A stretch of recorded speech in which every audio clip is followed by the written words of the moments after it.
Hi all, இது ஜெனியின் உலகம். இன்னைக்கு வெள்ளிக்கிழமை காலையில் நான் என்ன சமைச்சேன் அப்படிங்கிறத உங்கள் கூட நான் ஷேர் பண்ணிக்கிறேன். 2ஆம் தேதி ஸ்கூல் தொடங்குனுச்சா, 1 வீக் ஸ்கூலுக்கு போகாமல் இருந்தோம். திடீர்னு ஸ்கூலுக்கு போய் நேற்று இன்றைக்கெல்லாம் பேசிகிட்டே இருக்கிறதுனால இந்த கிளைமேட் வேறு ரொம்ப கோல்டாக இருக்கா, அதனால் தொண்டெல்லாம் கட்டின மாதிரி ஆயிடுச்சு, பேசவே முடியல. அதுவும் நைட் நேரத்துலலாம் ரொம்ப தொண்டை வலிக்கிற மாதிரியே இருக்குது.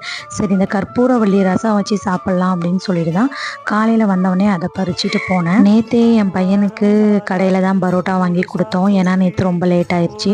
சரி, இன்றைக்கும் அவனுக்கு அந்த மாதிரி கொடுக்க முடியாது, சரி வீட்லேயே செஞ்சு சீக்கிரம் கொடுத்துர்லாம் அப்படின்னு சொல்லிட்டு இன்றைக்கி ரெடி பண்ணேன்.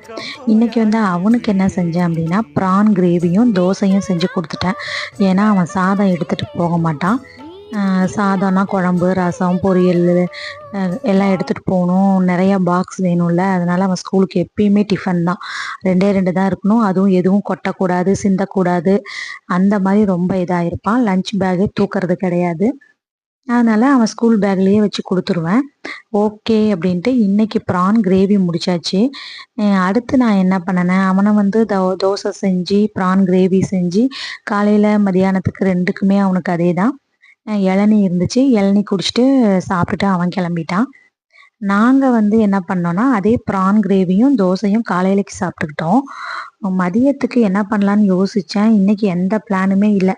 அப்பப்போ எனக்கு என்ன தோணுதோ அதை நான் பண்ணினேன். இன்னைக்கு வெண்டைக்காய் இருந்துச்சு. சரி, வெண்டைக்காயில் புளிக்குழம்பு வைக்கலாமா, என்ன வைக்கலாம் அப்படின்னு யோசிச்சிட்டே இருந்தேன்.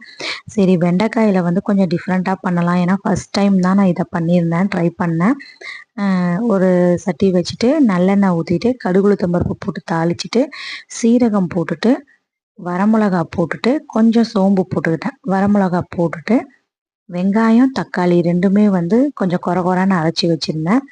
அதை அதில் போட்டுட்டு கட் பண்ணி வச்சுருந்த இது வெண்டைக்காய் சின்ன சின்ன பீசஸாக கட் பண்ணி வச்சுருந்தால அந்த வெண்டைக்காயும் அதிலேயே போட்டுட்டு தேவையான அளவு உப்பு, தேவையான அளவு மஞ்சத்தூள், அவ்வளோதான் போட்டேன்.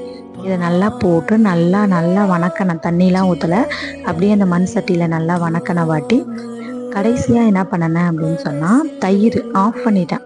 ஸ்டவ் ஆஃப் பண்ணிவிட்டு கடைசியாக தயிர் கலந்து அந்த சூட்லேயே, ரொம்ப சூடாலாம் நம்ம ஊற்றினோமா தயிர் திரிஞ்சு போன மாதிரி ஆகிடும். அடுத்து கற்பூரவள்ளி ரசம் வச்சு அதை தாளித்து கொட்டிட்டு ஸ்கூலுக்கு டிஃபன் பாக்ஸில் எல்லாத்தையும் இன்றைக்கி சமைச்சது எல்லாத்தையும் எடுத்து போட்டுக்கிட்டேன். இன்றைக்கி காலையில் என் டியூட்டி தான் பிரேக்ஃபாஸ்ட்டு, அதனால் ஸ்கூலுக்கே போய் அங்கேயே சாப்பிட்டுக்கலாம் அப்படின்னு சொல்லிட்டு காலையில் தோசையும் ப்ரான் கிரேவியும் எனக்கு எடுத்துக்கிட்டு இளநியை குடிச்சிட்டு ஸ்கூலுக்கு கிளம்பி போயாச்சு.